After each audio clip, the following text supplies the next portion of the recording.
Hi, I'm James Monroe, and here on this lovely morning, I've been asked to come and read Psalm 37 for you. Um, Today, I'll be reading from the NIV Church Bibles. Don't worry, they've been borrowed temporarily. I've not stolen this one. Psalm 37 was written by David, so it's worth keeping that in mind while we're reading the passage. Do not fret because of evil men, or be envious of those who do wrong. For like the grass, they will soon wither. Like the green plants, they will soon die away. Trust in the Lord and do good. Dwell in the land and enjoy safe pasture. Delight yourself in the Lord, and he will give you the desires of your heart. Commit your way to the Lord and trust in him. He will do this. He will make your righteousness shine like the dawn, and the justice of your cause like the noonday sun. Be still before the Lord and wait patiently for him. Do not fret when men succeed in their ways, when they carry out their wicked schemes. Refrain from anger and turn from wrath. Do not fret, that only leads to evil. For evil men will be cut off, but those who hope in the Lord will inherit the land. A little while, and the wicked will be no more. Though you look for them, they will not be found. But the meek will inherit the land and enjoy great peace. The wicked plot against the righteous and gnash their teeth at them. But the Lord laughs at the wicked, for he knows that their day is coming. The wicked draw sword, bend bow, to bring down the poor and needy, to slay those whose ways are upright. Their swords will pierce their hearts, and their bows will be broken. Better the little that the righteous have than the wealth of the many wicked. For the power of the wicked will be broken, but the Lord upholds the righteous. The days of the blameless are known to the Lord, and their inheritance will endure forever. In times of disaster, they will not wither. In days of famine, they will enjoy plenty. But the wicked will perish. The Lord's enemies will be like the beauty of the fields. They will vanish like smoke. The wicked borrow and do not repay, but the righteous give generously. Those the Lord blesses will inherit the land, but those he curses will be cut off. If the Lord delights in a man's way, he makes his steps firm. Though he stumble, he will not fall, for the Lord upholds him with his hands. I was young, and now I am old, yet I have never seen the righteous forsaken, or their children begging bread. They are always generous and lend freely. Their children will be blessed. Turn from evil and do good. Then you will dwell in the land forever. For the Lord loves the just and will not forsake his faithful ones. They will be protected forever, but the offspring of the wicked will be cut off. The righteous will inherit the land and dwell in it forever. The mouth of the righteous man utters wisdom. His tongue speaks what is just.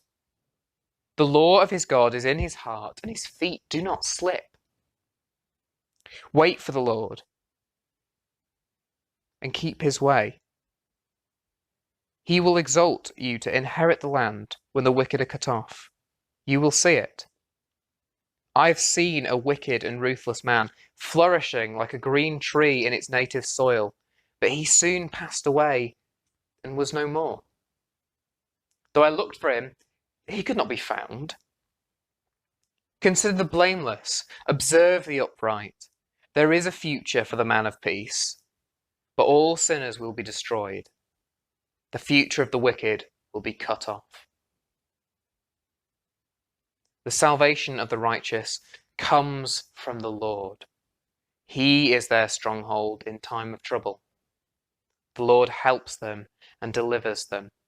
He delivers them from the wicked and saves them because they take refuge in him. I was reading through, and the main thing that stuck out for me was about why we don't need to worry about what evil people are doing. This whole passage is talking about how the different outcomes, the different rewards, what you will reap from living a good life, a righteous life, following Christ, versus those who are living and wallowing in their sin. And I find it really interesting. So I put up this board, and I thought maybe what we could do today is we're going to write down what the different parts of the passage say will happen for those who live good lives following Christ, and those who live lives filled with their sin and don't turn to the Lord.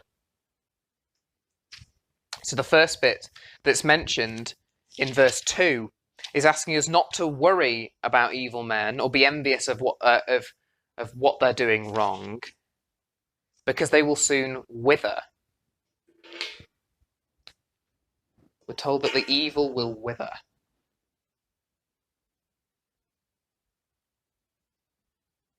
And this will become a running theme throughout the passage. We'll notice that there's a very common theme with what will happen to those who live evil lives, of withering or not inheriting land or leaving no legacy or being destroyed.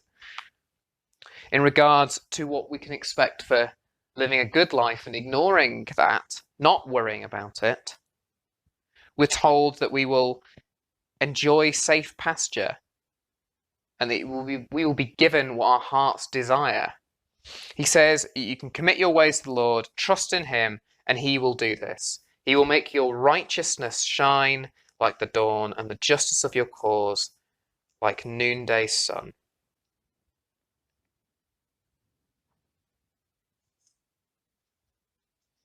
Now, some of you might be thinking, oh, well, given what your heart desires, don't we have inherently sinful hearts? I think what it's trying to tell you here is that we as Christians, what we should desire most will be to be with Christ. And ultimately, that's where we're heading. If we really have our eyes set on God and trying to live a Christ-like life, that our heart's desire will be fulfilled in that. Skim over to the next point, which is around verses 8 and 9, and a bit of 10 as well. Refrain from anger and turn from wrath. Do not fret, as it only leads to evil. For evil men will be cut off, but those who hope in the Lord will inherit the land. So, in verses 9, we see that, again, as a common trend of what we will see throughout this entire passage, is that the good will inherit the land. You might ask, what is the land? I think what it's referring to is the kingdom of heaven. The opportunity to share in that beautiful pasture, that second earth, renewed earth. But for the evil, those who live evil lives, we're told that they will be cut off from that. They'll be cut off from that opportunity to live in heaven with Christ. As we continue moving along to verse 11, we see again that the meek will inherit the land. So I'll add a little brackets here. Verse 11, again, you'll inherit the land and enjoy great peace. Then verses 12 to 15, we see that the wicked plot against the righteous, gnash their teeth at them, but the Lord laughs at the wicked, for he knows that their day is coming. We see that the Lord doesn't care about human plots or schemes. They're beneath him. He can laugh at them. It's a laughable attempt. They're pointless. We can see that those who are wicked will be ultimately frustrated in their plotting.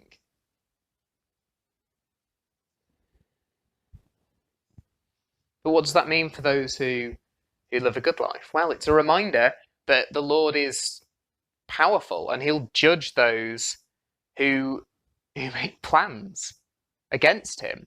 And that ultimately, even though they've made those plans, they mean nothing. To verse 15, There's lots of talks of swords and bows, some medieval weaponry here.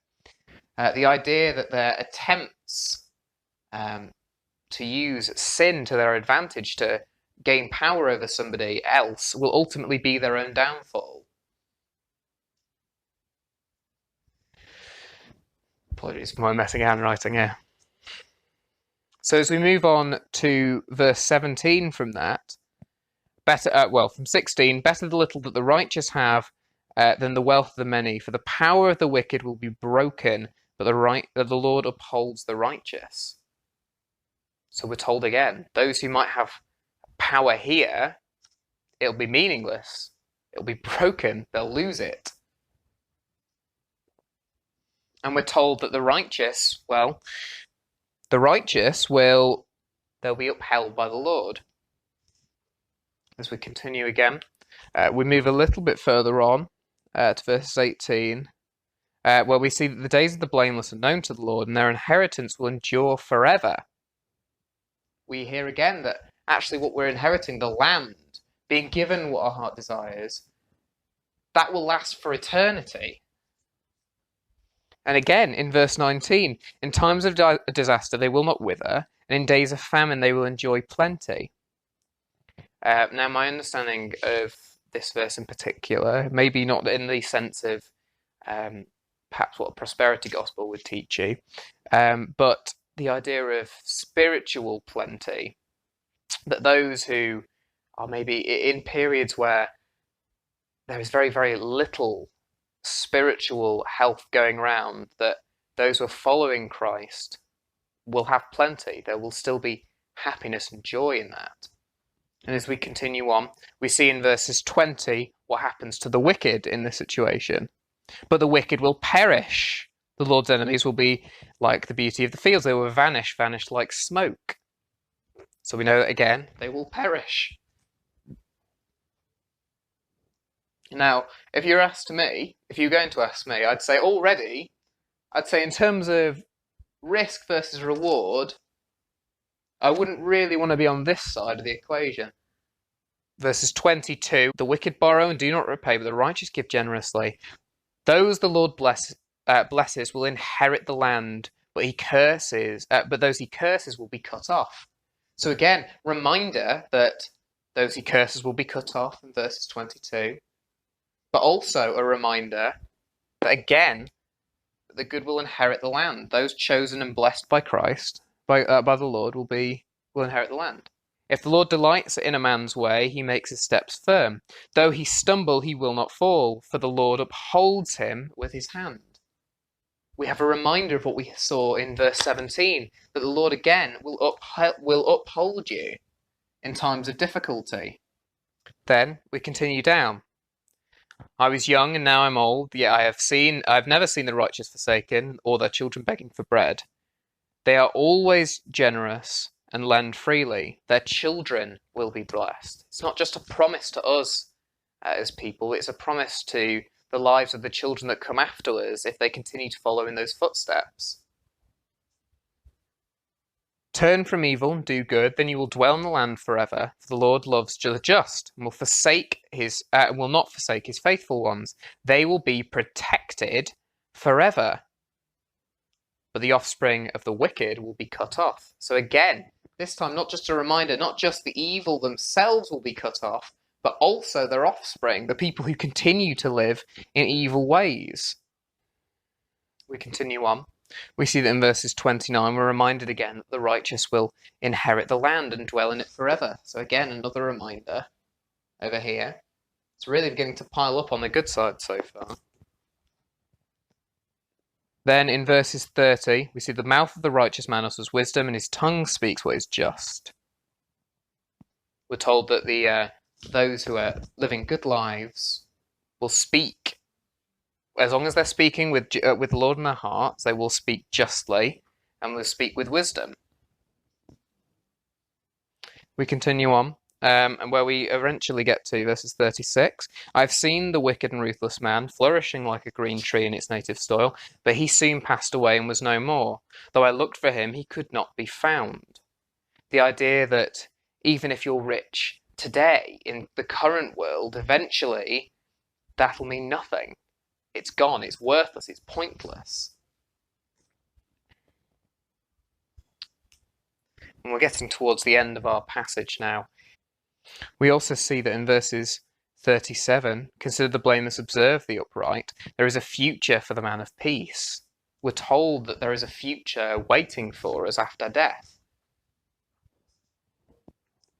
And finally, as we round off on the passage, the salvation of the righteous comes from the Lord. He is the stronghold in their time of trouble. The Lord helps them, delivers them from the wicked, and saves them because they take refuge in him.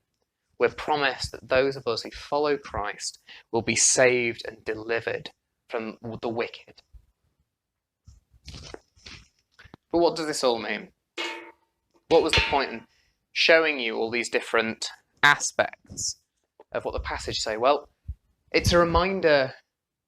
It's a reminder of wisdom that actually there's so much more awaiting us if we continue to follow a Christ-like life.